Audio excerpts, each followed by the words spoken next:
નમસ્કાર વિદ્યાર્થી મિત્રો, શ્રી સહજાનંદ વિદ્યાસંકુલ બગદાણામાં આપ સૌનું સ્વાગત છે। આજે આપણે ધોરણ 11 કોમર્સ એનો જે વિષય છે એસપી અને સીસી, જેનો પહેલો ભાગ એનો બીજો ભાગ અસરકારક પત્ર વ્યવહાર અને એની જુદી જુદી શૈલીઓ।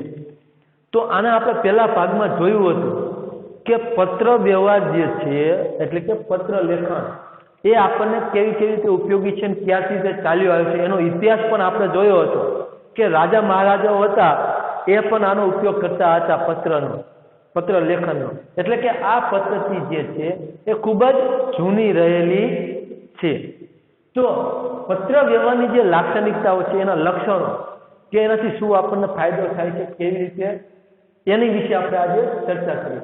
તો પત્ર વ્યવહારની આગવી લાક્ષણિકતાઓએ પત્ર વ્યવહારની માહિતી ને શું કહ્યું છે તો કે સંચાર ક્ષેત્રે એક ઊંચું સ્થાન એને અપાવ્યું છે કે જેના લક્ષણો છે પત્ર લખવાના જે એક લક્ષણો એની જે પદ્ધતિઓ છે તો એ જે લક્ષણતાઓના હિસાબે શું થયું પત્ર વ્યવહારને જે માહિતી સંચારની જે દુનિયા રહેલી છે આપણે પહેલા પાઠમાં ચર્ચા કરી હતી માહિતી સંચાર એટલે શું।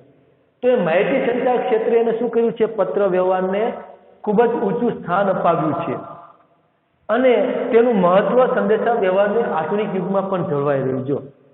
પત્ર વ્યવહારનું જે મહત્વ છે તો એ આજના જે આપણો આધુનિક યુગ કહીએ આપણે કે અત્યારે આપણે વોટ્સઅપ, ઇન્સ્ટાગ્રામ કે ટ્વિટર વગેરે યુઝ કરતા હોઈએ છીએ। તો આ જે આધુનિક યુગ છે તો એમાં પણ આ જે સંદેશા વ્યવહાર જે છે પત્ર લેખનનું એ આજના આધુનિક યુગમાં પણ જળવાઈ રહ્યું છે એનું મહત્વ કે પત્ર લખવાનું જે મહત્વ છે એ અત્યારે આ ટેકનોલોજી વાળો યુગ રહ્યો એમાં પણ એટલું ને એટલું જ જળવાઈ રહ્યું જે પહેલા હતું એના જેટલું ને જેટલું અત્યારે મહત્વ ધરાવે છે। તો પત્ર વ્યવહાર જે છે એ ખાસ તો વેપાર ધંધાના ક્ષેત્રોમાં શું છે એક મહત્વનો અંગ બની ગયો છે કે જે વેપાર ધંધાઓ ચાલતા હોય મોટા મોટા ઉદ્યોગો છે તો એની અંદર આ પત્ર વ્યવહાર છે એક એનું મહત્વનું અંગ બની ગયો છે કે એના વેપાર સાથે એક જોડતી કડી થઈ ગયું છે કે પત્ર વ્યવહાર એમનો વેપાર ખૂબ જ સરળ કરી આપ્યો છે। હવે આપણે લાક્ષણિકતાઓ જોઈએ મિત્રો। તો પહેલી લાક્ષણિકતા છે સંદેશા વ્યવહારની ખૂબ જ સરળ અને કિફાયતી પદ્ધતિ છે। આ જે સંદેશા વ્યવહારની જે પદ્ધતિ રહી એ કેવી છે તો કે ખૂબ જ સરળ એટલે કે કેવી છે સાદી કે બધાને આવડે એવી કઈ અઘરી છે નહીં, સાવ જ ઈઝી પદ્ધતિ છે। અને બીજી કેવી છે તો કે કિફાયતી એટલે શું કહેવાય સસ્તી। અહીંયા આપણે કિફાયતી શબ્દનો મતલબ શું લેવાનો કે સસ્તી છે કે આ જે સંદેશા વ્યવહારની જે પદ્ધતિ રહી એ ખૂબ જ સરળ અને સસ્તી છે કે એમાં ખૂબ એવો ખર્ચો થતો નથી કે જે મોંઘી પડે આપણને પત્ર લખતા। આપણે જો તમે કોઈ પત્ર લખો તો પત્ર લખો કેવો છે તો કે હાવ સહેલો છે અને એની કિંમત શું હોય તો કે કઈ ન હોય સાવ સસ્તી હોય કે એવી કઈ મોંઘી આવે નહીં। બીજું લક્ષણ તો કે પત્ર લખનાર અને મેળવનાર બંને માટે ઉપયોગી છે। જો પત્ર વ્યવહારની જે આ પદ્ધતિ રહી સંદેશા વ્યવહારની એ પદ્ધતિ કેવી છે તો કે જે વ્યક્તિ પત્ર લખે છે અને બીજો જે વ્યક્તિ એને મેળવે છે એ બંને માટે કેવી છે તો કે ઉપયોગી।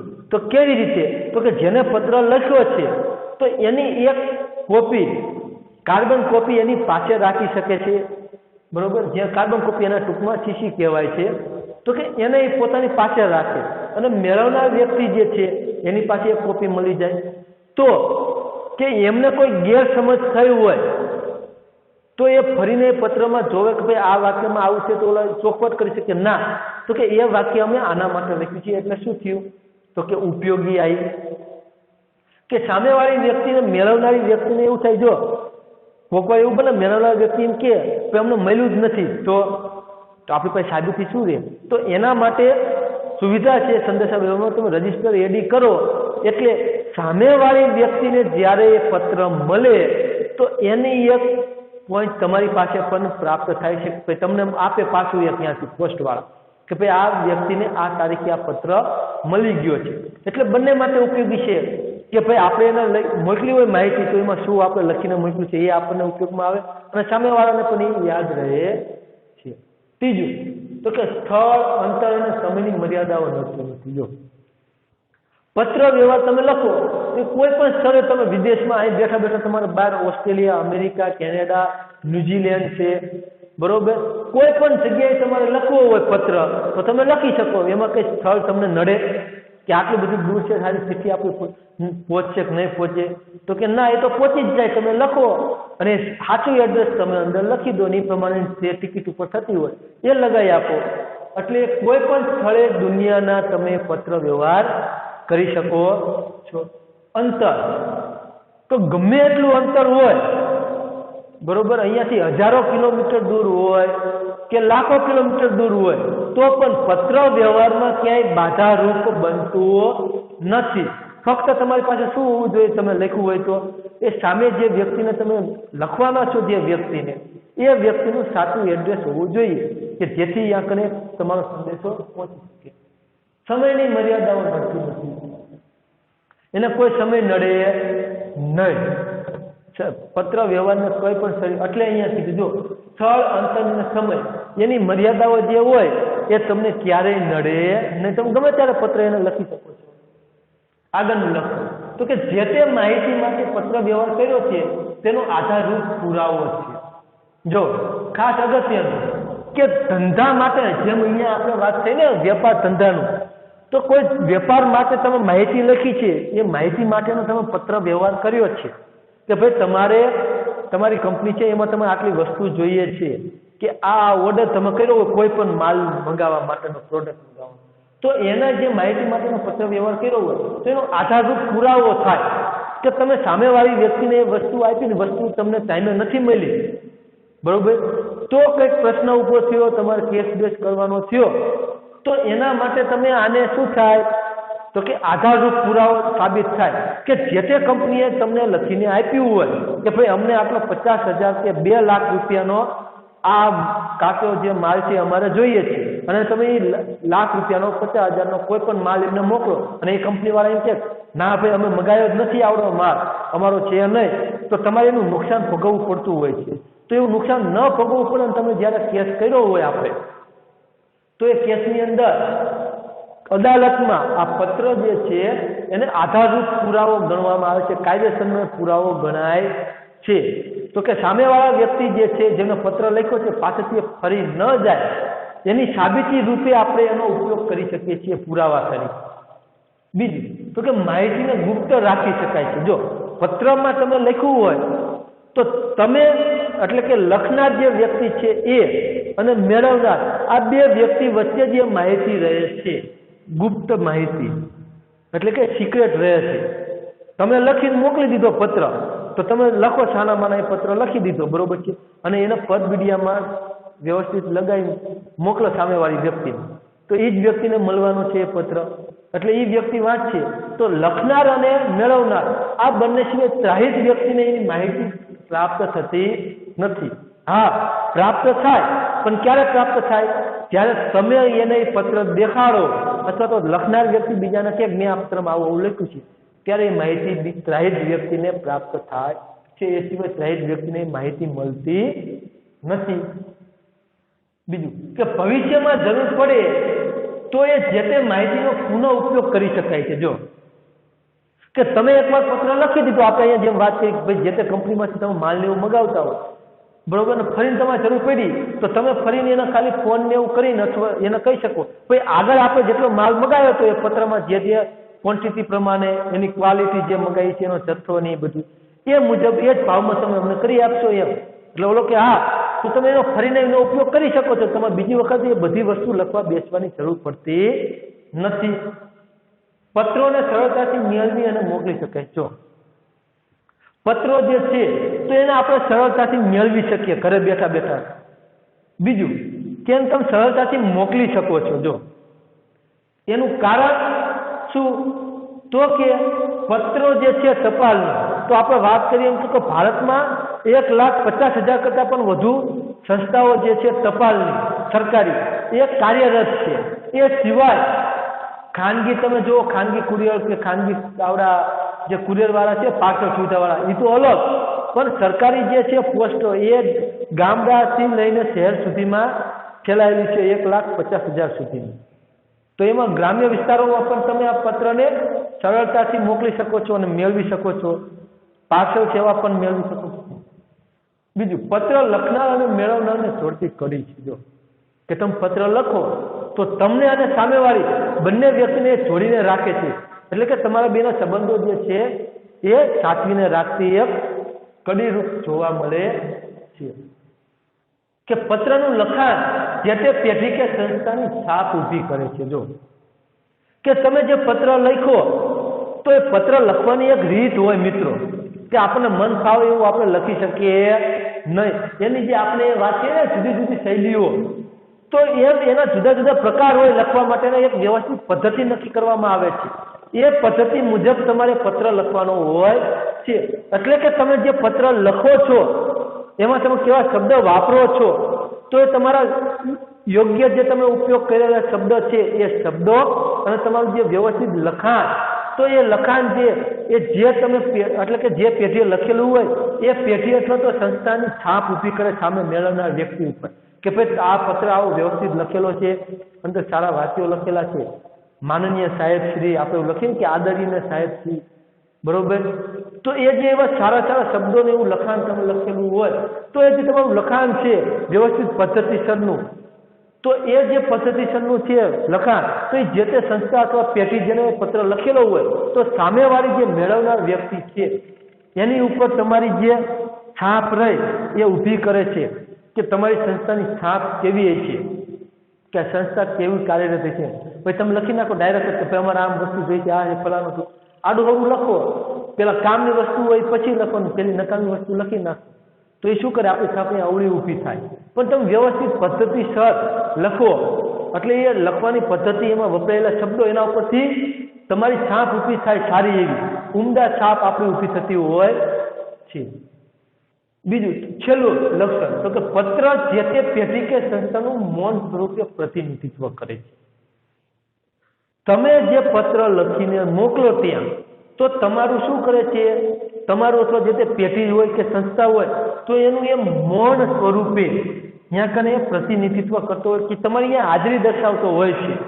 કે તમે માનો કોઈ સંસ્થા છે, અહીંયા તમને મિટિંગમાં એમાં બોલાય છે, તમે પત્ર લખો, ભાઈ આ મિટિંગની અંદર હું હાજર રહી શકું તેમ છું નહીં, તેમ છતાં પણ આપણે મિટિંગ તો શું ફિક્સ હોય કે આના માટે નક્કી કરે છે, તો તમે આપણે મિટિંગમાં જે નિર્ણય લેશો એ મને સ્વીકાર્ય છે. તો એ સંસ્થાનું શું કરે છે, અહીંયા કને પ્રતિનિધિત્વ કરે છે. અહીંયા કોઈ વ્યક્તિ હાજર ન હોય તો એમ છતાં પણ એની અહીંયા શું કરે છે, હાજરી એની મૌન સ્વરૂપે અહીંયા કને રજૂઆત થતી હોય છે, એ અહીંયા સાબિત થાય છે. તો જો આપણે એના 10 લક્ષણો જોયા મિત્રો, જેના પત્ર વ્યવહારના, એ તમારે 2 માર્ક્સમાં કે 3 માર્ક્સમાં પૂછાતા હોય છે. તો હવે આપણે પત્ર વ્યવહારના જે પ્રકારો છે, કે પત્રો કેટલા પ્રકારના હોય, તમે પત્ર લખવાના હોય તો એના પર પ્રકાર આવે છે. એવું નથી કે આપણે ગમે એ રીતે લખી નાખો એમ ચાલે એમ. તો જો પત્રો છે એ વહીવટી માટે લખાતા હોય, ધંધાકીય એકમો લખતા હોય છે, અથવા તો સરકારી બાબતો માટે પણ પત્રો લખાતા હોય છે. તો જે પત્રો વહીવટી, ધંધાકીય એકમો કે સરકારી બાબતો માટે લખવામાં આવતા હોય, તો એ પત્રોને ઔપચારિક પત્રો તરીકે ઓળખવામાં આવે છે. અનૌપચારિક પત્રો, તો કે જે પત્રો સામાજિક બાબતો અને સંબંધોની માવજત માટે લખાતા હોય, તો એવા પત્રોને આપણે શું કહીશું, અનૌપચારિક પત્રો તરીકે ઓળખીશું. તો પત્ર વ્યવહારના જે પ્રકારો છે એ મુખ્ય 2 છે. એક છે ઔપચારિક અને બીજું અનૌપચારિક. તો ઔપચારિક પત્ર કોને કહેવાય, જેમ આપણે કીધું એમ કે કોઈ પણ વહીવટી માટે કે ધંધાકીય એકમો માટે કે સરકારી બાબતો માટે જે પત્ર આપણે લખીએ એ બધા જ પત્રોને આપણે ઔપચારિક પત્રો કહીએ. અને અનૌપચારિક પત્રો એટલે તો કે આપણે આપણા પોતાના સામાજિક સંબંધો અને અંગત સંબંધો માટે જે પત્રો લખીએ એને આપણે અનૌપચારિક પત્રો તરીકે ઓળખીએ છીએ. તો પત્રના 2 પ્રકાર જોઈએ આપણે, ઔપચારિક, અનૌપચારિક. હવે તમને એવો પ્રશ્ન પૂછાય કે અનૌપચારિક પત્રો એટલે શું અને એમાં સમાવિષ્ટ પત્રો સમજાવો, તો તમારે પહેલા એની વ્યાખ્યા લખી નાખવાની ઔપચારિક પત્રોની, જે આપણે અહીંયા કીધી તે. તો એના 2 પ્રકાર, તો કે વાણિજ્યક પત્રો અને ઓફિશિયલ પત્રો. તો જો વાણિજ્યક પત્રમાં શું આવે તો કે વાણિજ્યક પત્રો એટલે એવા કે ધંધાના પ્રચાર અને પ્રસાર માટે જે પત્રો લખતા હોય એને આપણે વાણિજ્યિક પત્રો કહીશું. કે ભાઈ તમારો ધંધો જે હોય તો એનો પ્રચાર થાય, એનો પ્રસાર એટલે કે વિકાસ થાય, તો એના માટે તમે જે પત્રો લખો એને આપણે વાણિજ્યિક પત્રો કહીશું. તો વાણિજ્યિક પત્રોની અંદર જોવો તમે તો કે પૂછપરછ માટેના પત્રો લખાય, ઓર્ડર માટેના પત્રો અને એજન્સી માટેના પત્રો.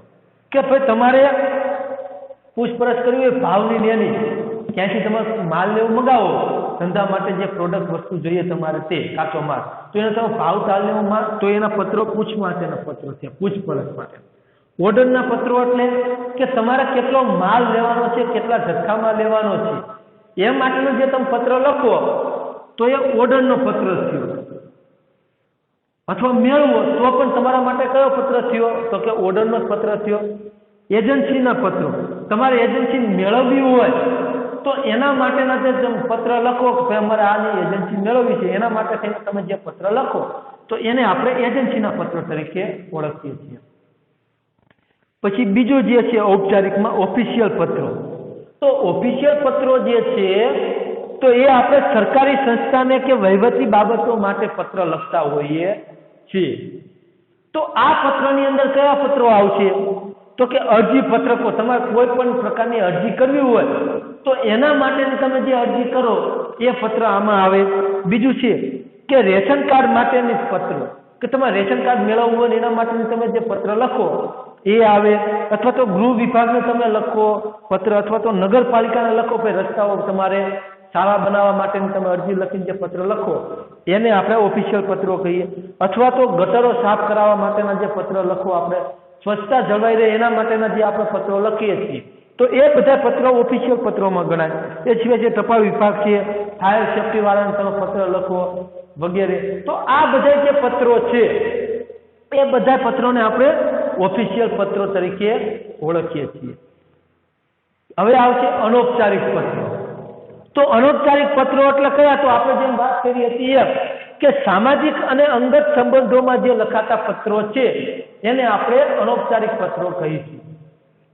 તો એની અંદર શુભેચ્છા પત્રો, કે શાળાની અંદર તમે કોઈ સારા નંબરે પાસ થયા છો, આ છે તે છે, તો એના માટે તમે એને શુભેચ્છા પાઠવતો પત્ર લખી શકો છો.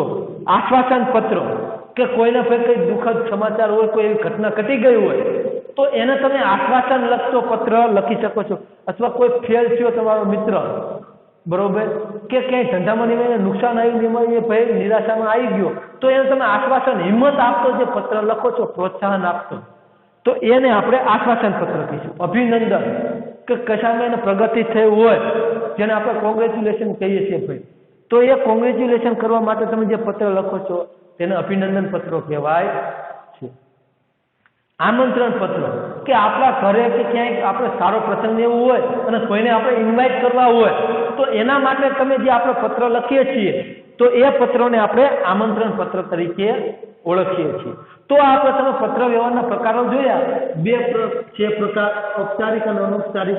એના પાછળ ઔપચારિકમાં બે પ્રકાર પડે છે, ઓફિશિયલ અને વાણિજ્યિક પત્રો, અને અનૌપચારિકમાં બીજા એક ભાગ પડતા નથી. તો જો હવે આની અંદર આ જે ઔપચારિક પત્રો છે તો એ લખવાનો એક ઢાંચો હોય છે મિત્રો. ઔપચારિક પત્રો લખવા માટેનો એક વિશિષ્ટ ઢાંચો એટલે પદ્ધતિ, કે આ ઔપચારિક જે પત્રો છે એને લખવા માટેની એક પદ્ધતિ હોય છે. એ પદ્ધતિ મુજબ જ તમારે આ પત્રો લખવાના હોય છે. જ્યારે અનૌપચારિક પત્રો છે એમાં કોઈ પદ્ધતિ હોતી નથી, તમે જેમ ફાવે એમ લખી શકો છો, એને માટે કોઈ પદ્ધતિની બહુ જરૂર હોતી નથી. ખાસ શેમાં જરૂર પડે છે તો કે ઓફિશિયલ પત્રો રે આવડા આપણે ઔપચારિક પત્રો, એના માટે વિકલ્પમાં પૂછાય કે કયા પત્ર લખવા માટે ઢાંચો હોય છે, તો ઔપચારિક પત્રો માટે આપણે પત્ર વ્યવહારના લક્ષણો જોયા, એના પ્રકારો જોયા. હવે આપણે એનો અર્થ પણ જોઈ લઈએ. હવે આપણે વાણિજ્યિક પત્ર વ્યવહારનો અર્થ સમજીએ તો કે પત્ર દ્વારા લેખિત સ્વરૂપમાં. જો કયા સ્વરૂપમાં? પત્ર દ્વારા લેખિત સ્વરૂપમાં એક વ્યક્તિ બીજી વ્યક્તિને કે એક સંસ્થા બીજી સંસ્થાને અથવા તો વ્યક્તિ અને સંસ્થા સાથે થતી માહિતીની પરસ્પર આપલે એટલે પત્ર વ્યવહાર. કોને પત્ર વ્યવહાર કહેવાય? તો કે એક વ્યક્તિ બીજી વ્યક્તિને માહિતીની આપલે કરે અથવા તો એક સંસ્થા બીજી સંસ્થા સાથે પત્ર લખી અને આપલે માહિતીની કરે અથવા તો વ્યક્તિ કે સંસ્થાની સાથે જે માહિતીની પરસ્પર એટલે કે અંદરો અંદર જે માહિતીની આપલે થાય છે એને આપણે શું કહીશું? પત્ર વ્યવહાર કહીશું. બરોબર? આ આપણો પત્ર વ્યવહાર છે. તો વાણિજ્યિક પત્ર વ્યવહાર એટલે શું? તો કે જ્યારે આ પ્રકારનો પત્ર વ્યવહાર એટલે કે જે આ ઉપર કીધો એ મુજબનો પત્ર વ્યવહાર વાણિજ્યિક બાબતો માટે થતો હોય ત્યારે એને આપણે શું કહીશું? તો કે વાણિજ્યિક પત્ર વ્યવહાર કહીશું. કે આ બધું ઉપરની જે બાબત રહી એ પ્રકારનો જ્યારે વાણિજ્ય હેતુ થાય એટલે કે ધંધા માટેની બાબતનો એનો ઉપયોગ થાય, વાણિજ્ય માટેની બાબતનો એમાં પત્ર વ્યવહાર થાય ત્યારે એને આપણે કયો પત્ર કહીએ છીએ? તો કે વાણિજ્યિક પત્ર વ્યવહાર કહીએ છીએ. હવે આ વાણિજ્યિક પત્રમાં શું પાછું એમાં આવે એવું? તો કે વ્યાપારી લેવડ દેવડ, વેપારના જે લેવડ દેવડ થતી હોય માલની એની એ છે. સોદાની સમજ, એમને જે વસ્તુનો સોદો કર્યો એટલે કિંમત નક્કી કરી હોય, ઉચ્ચક ભાવ કે ભાઈ આમ ઢગલો જોવો તો કે પેલો આરો મને આટલા ઉચ્ચકમાં દઈ દેવો આટલો નહીં. એ નાણાકીય વ્યવહાર, પૈસાની જે આપલે હોય એના માટેના જે પત્રો લખવામાં આવેલા ભાઈ તમારા આટલા પૈસા બાકી છે, આ છે તે છે, એના માટે માલ સામાનનું ઉત્પાદન માટેનો પત્ર લખેલો હોય, જાહેરાત ખર્ચ કર્યો હોય અથવા તો કે માનો ભાઈ બે સંસ્થા વચ્ચે કોઈ તકરાર થયું હોય, કઈ મન દુઃખ થયું હોય બંને ન બોલતા હોય એના માટે થઈને જે પત્ર કર્યો હોય સમાધાન માટેનો પત્ર વ્યવહાર કર્યો હોય. તો આવા ઘણા બધા પ્રકારના પત્રો છે એ વગેરેનો બાબતો રહી એ બધી બાબતો રહી વાણિજ્યિક પત્ર વ્યવહાર માટે કરવામાં આવે છે. ટૂંકમાં વાણિજ્યિક પત્ર વ્યવહારમાં કયા બાબતોનો સમાવેશ થાય? તો કે વેપારને લગતી જે વસ્તુઓ હોય એ બધી જ વસ્તુઓનો સમાવેશ એમાં થાય છે. તો આપણે બીજા શબ્દોમાં કહીએ તો કે વાણિજ્યિક હેતુથી, જો વાણિજ્યિક પત્ર કોને કહેવાય? તો કે વાણિજ્યિક હેતુથી ખાસ ઢાંચામાં, ખાસ ઢાંચો એટલે આપણે કીધું હતું તે પદ્ધતિ કે ખાસ પ્રકારની જે પદ્ધતિ છે અને ખાસ પ્રકારના શબ્દો આપણે વાત કરી હતી ને એમ, તો કે ખાસ પદ્ધતિ એટલે કે યોગ્ય પદ્ધતિ, ખાસ ઢાંચામાં એટલે યોગ્ય પદ્ધતિથી ખાસ પ્રકારના શબ્દ એટલે કે યોગ્ય શબ્દોનો ભંડોળનો ઉપયોગ કરીને એટલે કે યોગ્ય શબ્દનો ઉપયોગ કરીને થતો જે પત્ર વ્યવહાર છે એ પત્ર વ્યવહારને વાણિજ્ય પત્ર વ્યવહાર કહીએ છીએ. તો વાણિજ્ય પત્ર વ્યવહાર કોને કહેવાય? સમજણ પડી? કોને? એક વાર જોઈ લો તો કે વાણિજ્યિક હેતુથી ખાસ ઢાંચાનો અને ખાસ પ્રકારના શબ્દ ભંડોળનો ઉપયોગ કરીને જે પત્ર વ્યવહાર કરવામાં આવે છે એને આપણે શું કહીએ છીએ? તો કે વાણિજ્યિક પત્ર વ્યવહાર કહીએ છીએ. તો મિત્રો આ ભાગમાં આપણે પત્ર વ્યવહારના લક્ષણો જોયા, એના પ્રકાર જોયા, એના અર્થ જોયા. હવે આ બીજા પાઠમાં એનું મહત્વ, બરોબર, એનું સ્પષ્ટ લખાણ, એની શૈલીઓ બધું ઘણું બધું છે. પણ એ આપણે સરકારે જે અભ્યાસક્રમ ઓછો કર્યો એટલે એમાં એ બાદ થઈ ગયો છે. એટલે ખાલી તમારે એક વખત ઘરે બેઠા એનું વાંચન કરવાનું છે, એને અહીંયા આપણે ભણવાનું છે નહીં. આ વર્ષ પૂરતા એ તમારે એક્ઝામમાં પ્રશ્ન એમાંથી આવશે નહીં. આજે આપણે આટલું ચલાવ્યું છે એમાંથી એક્ઝામની અંદર પ્રશ્ન આવવાના છે. એટલે એના જે શૈલીઓ છે એને આપણે એનું પત્રનું મહત્વ છે એને આપણે આ પાઠની અંદર ભણાવવાનું નથી. તો તમારે ખાલી એનું એક વખત ઘરે વાંચન કરી લેવાનું છે. નમસ્કાર.